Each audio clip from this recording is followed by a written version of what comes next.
All right, the time is 10:01, and I'd like to call this special meeting of the Oklahoma City Deferred Compensation Board to order, the September 18th, 2023. The first item of business that we have today is to elect a chair. I'd like to nominate Matthew Boggs as chair of the Oklahoma City Deferred Compensation Board. I would like to second that. Okay. Let me get this in. Okay.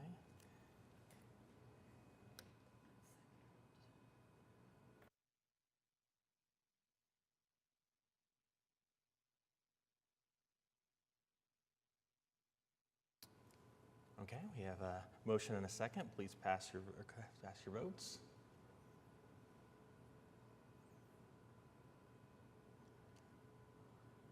And the motion passes. The next item of business would be to elect a vice chair.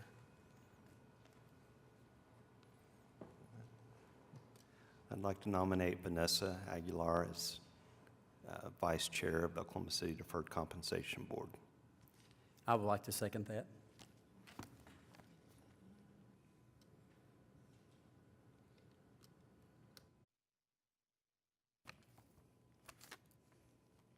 All right, we have a motion and a second, so please cast your votes.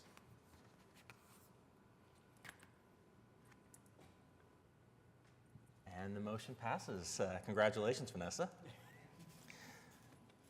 All right, now we'll move on to item 4, which is to approve the minutes from the August 29th, 2023 special meeting.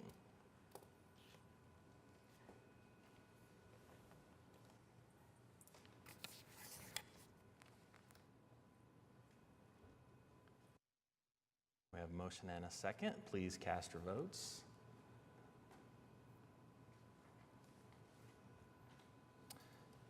And the motion passes. We'll move on to item 5, which is items for individual consideration. The first item that we have, item A, is to ratify an addendum to RFP 145 and approve an agreement with Asset Consulting Group for investing consulting services November 1st, 2023 through October 31st, 2028 for the fee ranging from $30,000 to $60,000 per year.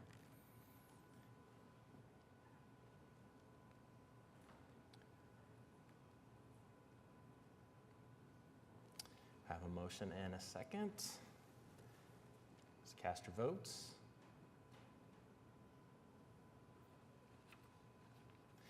And the motion passes. Item B would be an approve amendment number 1 to the administrative services agreement between the Oklahoma City Deferred Comp Board and the Oklahoma City Employee Retirement System and the City of Oklahoma City for administration of both the 457 Deferred Compensation Plans and the 8751, 87697 of the City of Oklahoma City. Entertain a motion.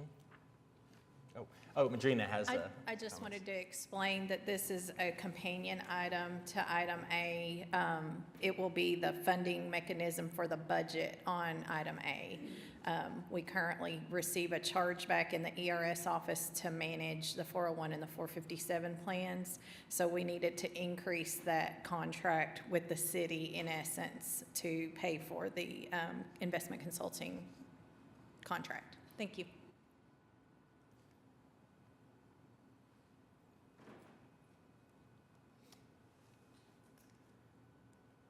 We have a motion and a second. Please cast your votes.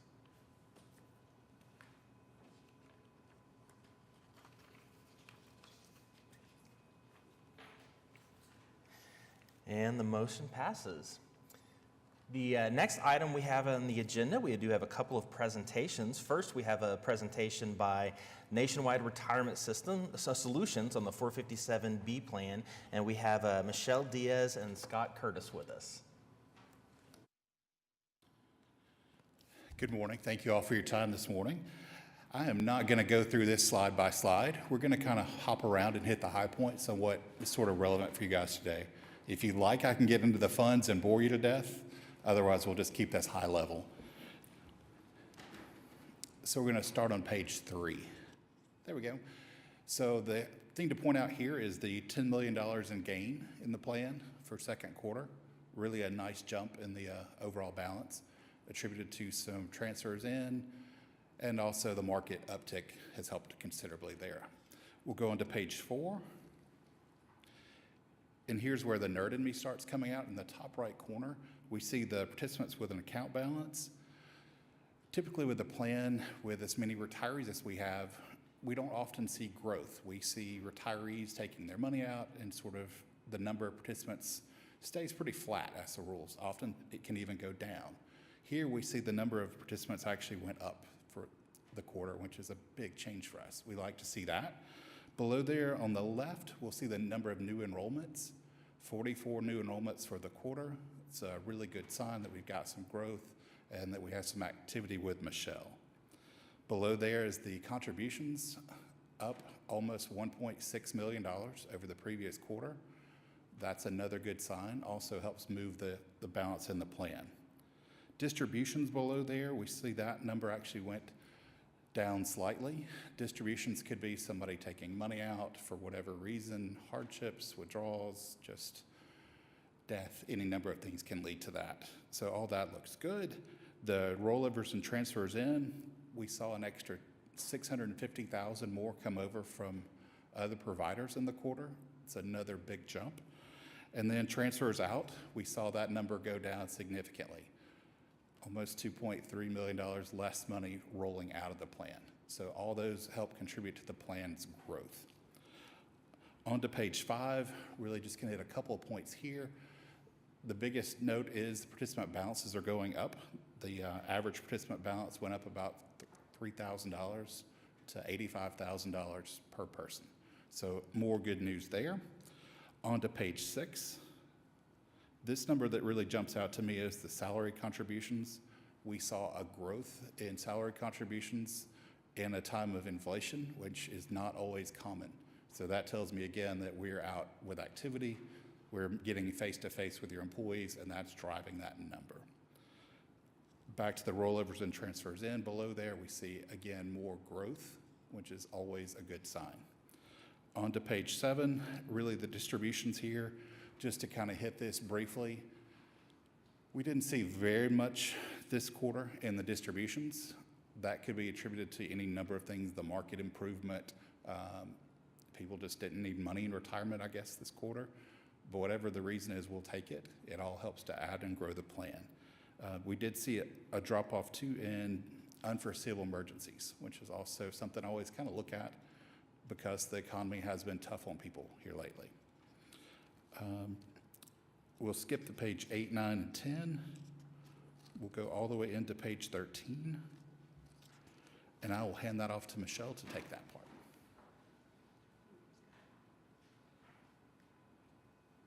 Good morning.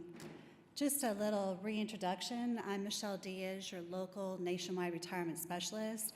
As your local retirement specialist, my office is the employee's office. I go to them to meet with them to review and to help them plan and prepare for retirement. So looking at this page here for the participant engagement, these are things I always look at quarter to quarter to quarter to see if there's any changes.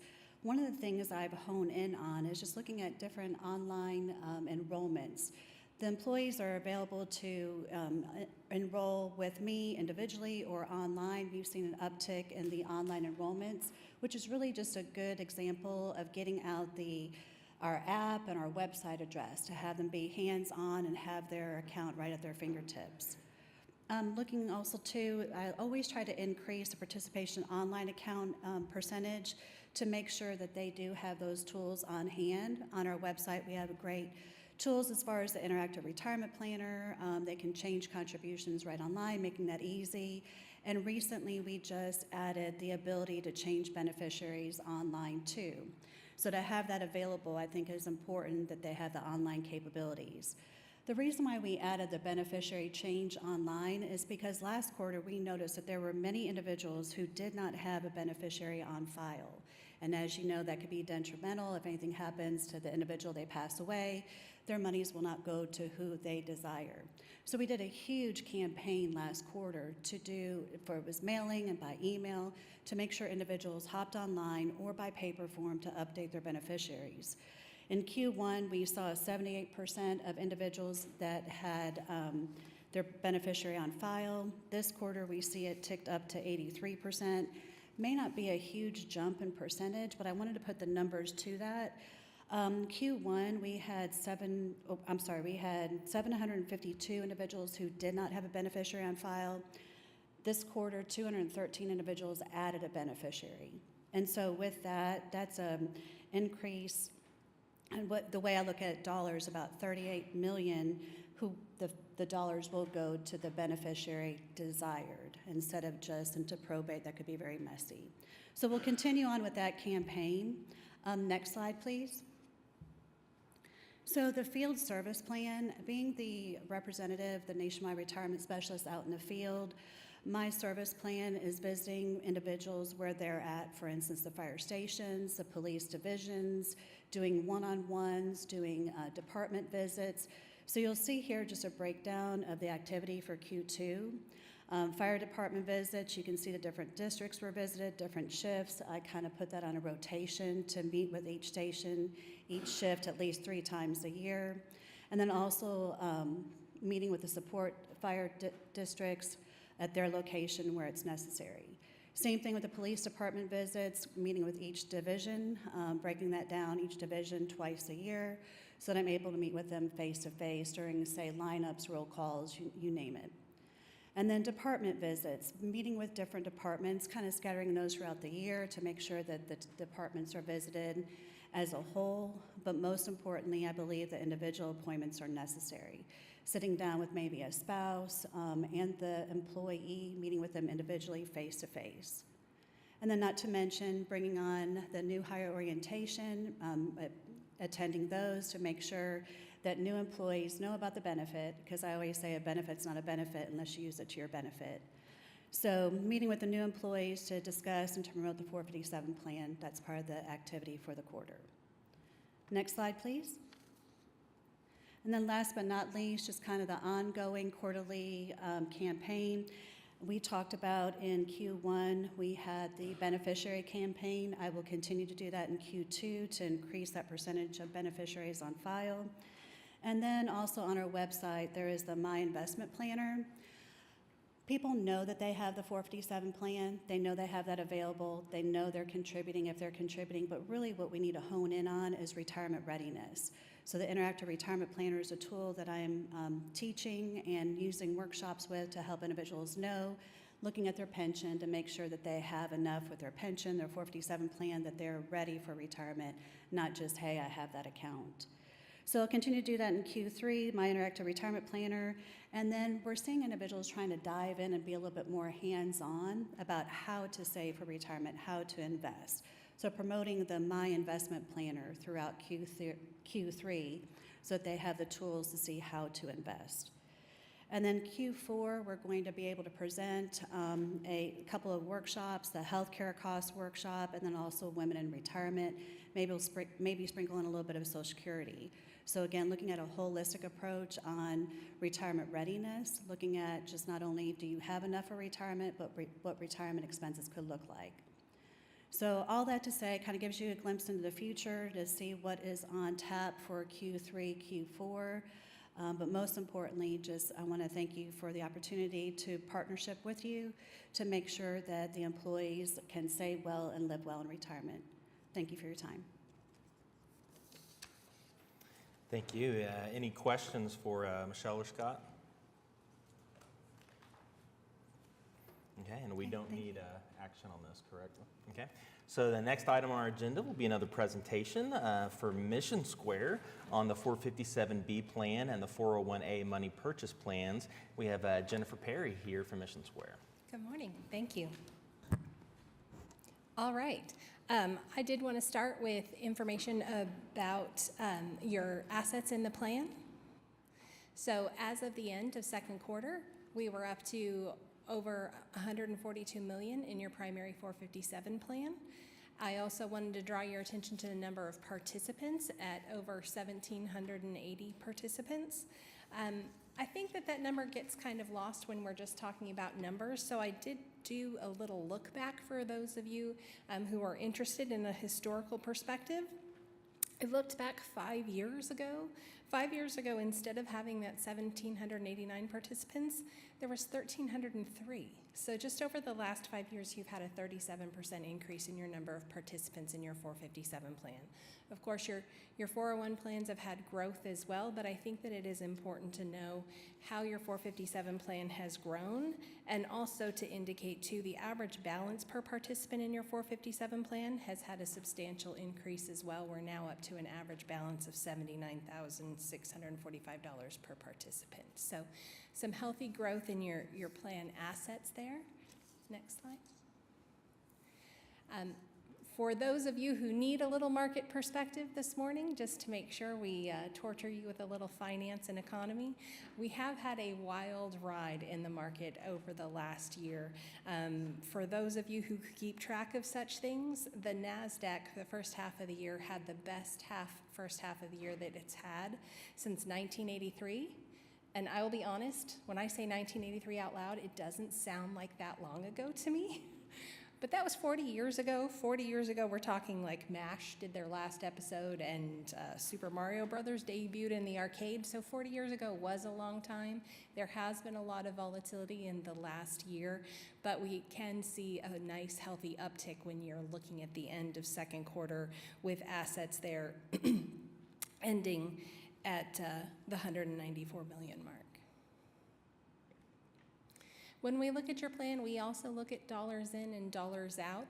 The top row there in the pink, I guess I'll call it, is your contributions into the plan, the money that's come into the plan through payroll. So year to date this year, we're at over $3.6 million in contributions. We also had another almost $400,000 enrolled in money from your participants who are coming maybe from other agencies or other employers who they had outside assets. So nice, healthy growth in the amount of contributions this year.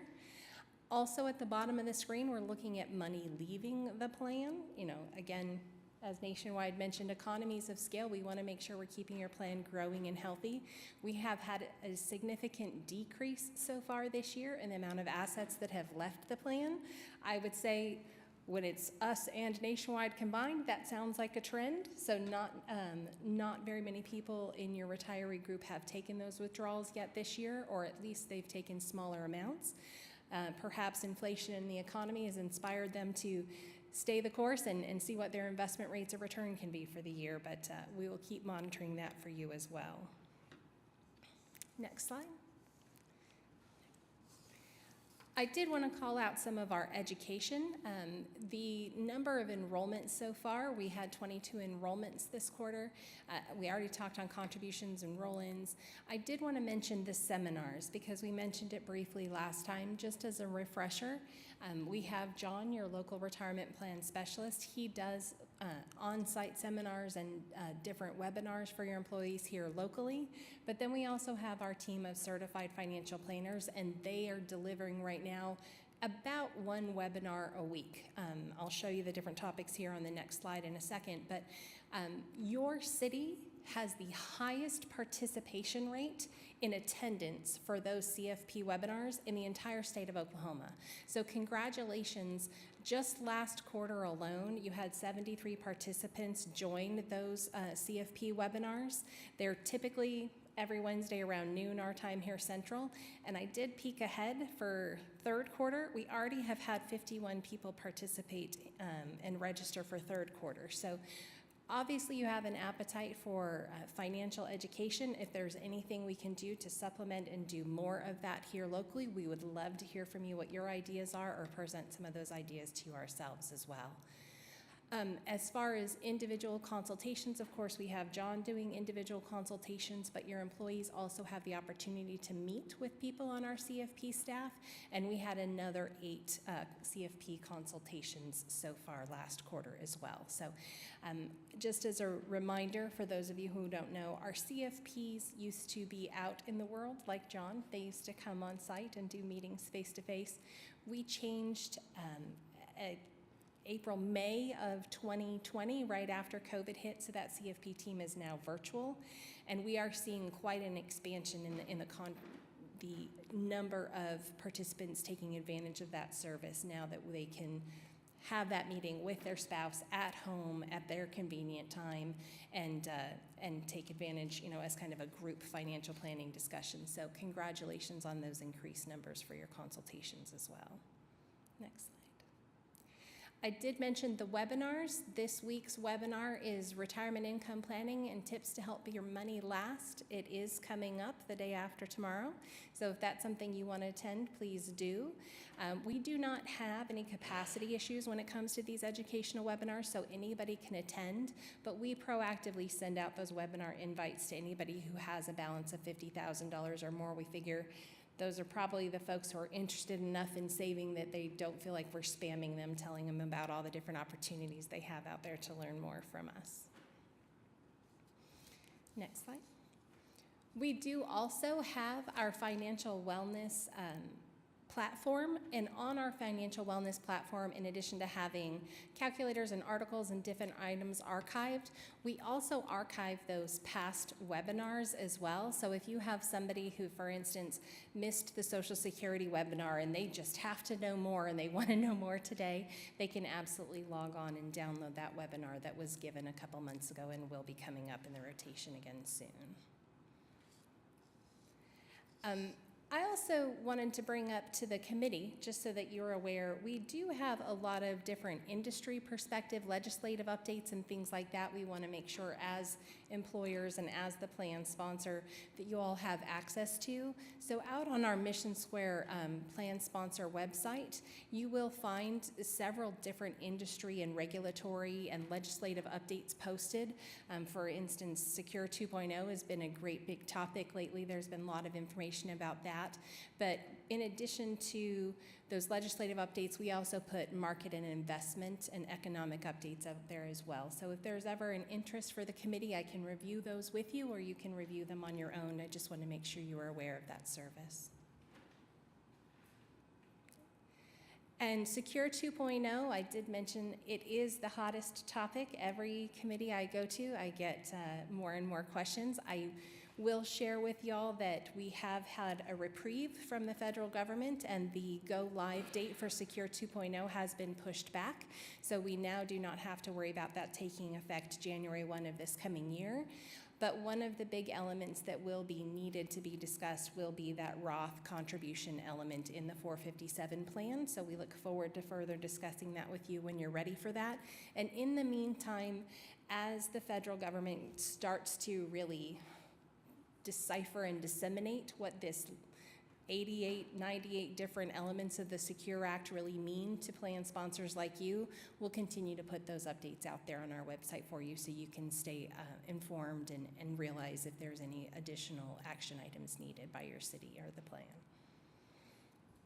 And that concludes my brief comments for the morning. Does anybody have any questions for me? Any questions for Jennifer? Thank you all very much. Okay. No action needed on item D, and so that moves us to item 6, comments from the board, staff, or citizens. Regina. Sorry, I was going to touch on the secure delay, just so you're informed going forward. At our inaugural meeting, per se, I know that was one of the points that I told you guys that a decision would need to be made on that probably this calendar year. And what Jennifer was referring to and what the proposers at the last meeting were referring to was right before the last meeting, the IRS, instead of making it effective 1/1 of 24, to where the city would have to be in a situation of considering adding Roth, an after-tax deferral option for these 457 plans. The IRS has now granted a 2-year extension to allow plans to make amendments and get ready with payroll processes and all that kind of stuff. So we do have a 2-year reprieve on that. So we're probably not going to talk about that until the investment consultant does all of their work and all that. But I just wanted to make sure you understood what Jennifer was saying and how it ties into these other conversations that we've had. So there probably will be a consideration in the future, but just not an imminent decision on an after-tax Roth option in those 457 plans. Thanks. Thank you, Regina. Any other comments from board, staff, citizens? Okay, that brings us to item 7, which is adjournment.